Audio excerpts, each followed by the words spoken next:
ओम श्री गणेशाय नमः। प्रिय श्रोताओं, हर महीने चतुर्थी तिथि पड़ती है कृष्ण और शुक्ल पक्ष में। कृष्ण पक्ष में आने वाली चतुर्थी को संकष्टी और शुक्ल पक्ष में आने वाली चतुर्थी को विनायक चतुर्थी कहते हैं। चतुर्थी तिथि विघ्नहर्ता भगवान गणेश और चौथ माता को समर्पित है। फाल्गुन मास के कृष्ण पक्ष की चतुर्थी को द्विज प्रिय संकष्टी चतुर्थी कहते हैं। इस दिन भगवान गणेश जी और चंद्र देवता की पूजा का विधान है। इस साल की द्विज प्रिय संकष्टी चतुर्थी पर सुकर्मा योग बन रहा है। आइए जानते हैं संकष्टी चतुर्थी की तिथि और शुभ मुहूर्त के साथ साथ चंद्रोदय के समय के बारे में। संकष्टी चतुर्थी का अर्थ होता है वो चतुर्थी जो समस्त संकटों और कष्टों का निवारण करती हो और भगवान गणेश जी के आशीर्वाद से इस व्रत को रखने वाले भक्तों के जीवन में सुख, समृद्धि, ज्ञान, बुद्धि और शुभता आदि फलों की प्राप्ति होती है। चतुर्थी का व्रत चंद्र देवता की पूजा या दर्शन के अधूरा माना जाता है, इसलिए रात को चंद्रोदय होने पर चंद्रमा को अर्घ देकर ही व्रत खोला जाता है। व्रत में नमक का या किसी भी प्रकार के अन्न का सेवन नहीं किया जाता।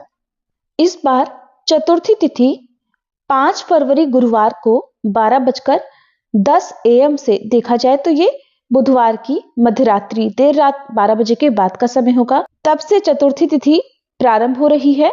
चतुर्थी तिथि गुरुवार को पूरा दिन रहेगी और देर रात 12:22 पर समाप्त होगी। क्योंकि इस बार गुरुवार को पूरा दिन ही चतुर्थी तिथि रहेगी, इसलिए संकष्टी चतुर्थी का व्रत 5 फरवरी दिन गुरुवार को ही रहेगा और इस दिन ब्रह्म मुहूर्त सुबह 5:32 से 6:20 तक रहेगा। सूर्योदय होगा सुबह 7:09 पर, सूर्यास्त होगा शाम 6:12 पर।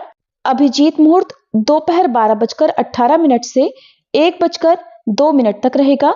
अमृत काल दोपहर 3:31 से 5:10 तक।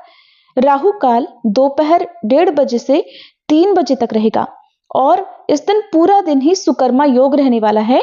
सुकर्मा योग को किसी भी शुभ काम करने के लिए या किसी भी खास उपाय को करने के लिए अच्छा माना जाता है। प्रातःकाल पूजा मुहूर्त सुबह 5:49 से 7:07 तक रहेगा। सायंकाल पूजा मुहूर्त शाम 6:01 से 7:22 तक रहेगा। चंद्रोदय होगा 5 फरवरी गुरुवार को रात 9:39 पर। तो इस समय के बाद से चंद्र देवता को अर्घ देकर आप संकष्टी चतुर्थी का उपवास खोल सकते हैं। संकष्टी चतुर्थी के व्रत में भक्त सूर्योदय से लेकर चंद्रोदय तक कठिन व्रत का पालन करते हैं। इस व्रत में भगवान गणेश जी के भक्त फल तथा भूमि के भीतर उगने वाली जड़ों या वनस्पतियों का ही सेवन करते हैं, जिसमें साबूदाना खिचड़ी, आलू, मूंगफली या फिर शकरकंदी का सेवन करना उपयुक्त माना जाता है। व्रत प्रारंभ करने के लिए सुबह स्नान आदि से निवृत्त होकर गणेश भगवान और चौथ माता अर्थात माता पार्वती जी की विधि विधान से पूजा करके व्रत रखने का संकल्प लें।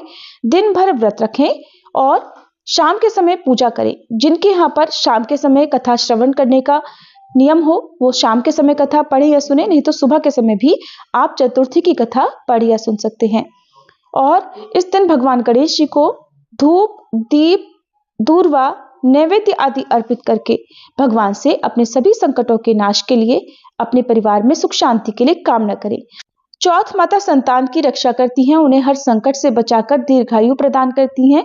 तो चौथ माता को श्रृंगार की सामग्री अर्पित करें, उन्हें भी फलों का या घर की बनी हुई शुद्ध मिठाई का भोग लगाएं और रात के समय चंद्रोदय होने पर चंद्रमा को जल में कच्चा दूध और अक्षत मिलाकर सफेद पुष्प डालकर जल का अर्घ देकर ओम सह चंद्रमा से नमः मंत्र का 3 बार जाप करके 3 बार परिक्रमा करें और भगवान गणेश जी को अर्पित किए गए भोग से आप व्रत का पारण करें।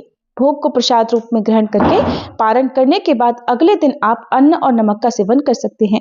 ये थी आज की वीडियो। जानकारी कैसी लगी जरूर बताइएगा।